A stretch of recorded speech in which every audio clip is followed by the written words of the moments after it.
folks, I thought I'd just spend a moment with you before I do some recordings. I've got a couple of recordings to do, but virtually nothing today. It's a quiet day. As much as anything else, I just again want to apologise. I hate it when I've got no content for you. But I can't find anything out there, and I've looked. I have got something later for the racing folk. I've got something to do there. I've got nothing else sporting. I've got a piece that I read in the paper today to read to you for those that haven't heard it. I think it's shocking, and I think more and more people deserve to know about it. It may have been on the news tonight. I've not seen tonight's news yet. And I've got this message for you now. I'd normally have a showbiz news. There's nothing. I can't find anything worth talking about whatsoever, and I've gone through all the normal sources. It's just a quiet day.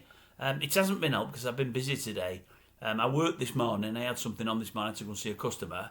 And then when I've got back, Erin Dozer said, "Oh, the eldest is coming to us later." I said, "Oh no, I thought I had an afternoon off." "Yeah, well, they've not seen us for a while. They're going to come up for just a couple of hours." I thought, well, it's never a couple of hours. I was right. It ended up being about 3.5 or 4. Great to see her and the grandkids, but that's put me on the back foot as well. So as it turns out today, I've not had the time to devote to this that I'd like to. But as I say, I've still gone through everything, and I just can't find anything there newsworthy, really. I really can't. Plus, I've had a balloon in the comment section having a pop, which I don't mind. People do it on a regular basis. I get it regularly. If you watch the channel, you'll have no doubt seen things there in the past where people having a go at me, often for no reason, and often they're out of order, but I never get rid of the comments or bin them off. They can carry on saying it. I've got skin so thick you can't believe it. I just leave them to it.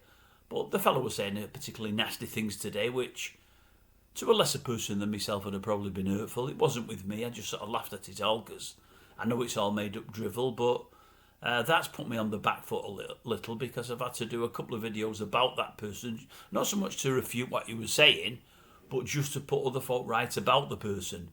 The person is something of a snake in the grass. But anyway, that's been put to bed now. So, I'm sorry I've not got a lot for you folks. I really, really am, as I say. You might want to see the next video that comes up. As I say, it's about something that's concerning and that should worry us. It certainly should worry parents or grandparents. And it's something that, again, the governments and the police forces have been trying to cover up. And there's so much of the last 10, 15, 20 years that's been covered up, and it's just wrong. The things we need to know about. I read the story and I couldn't believe it. So I've got the starter of the story for you.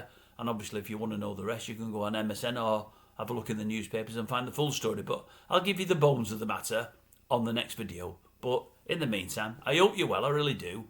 Tomorrow, hopefully, it'll be a busier day. I'm hoping so anyway. Anyway, Sunday. It's nearly ended. I hope you had a good weekend. I really do.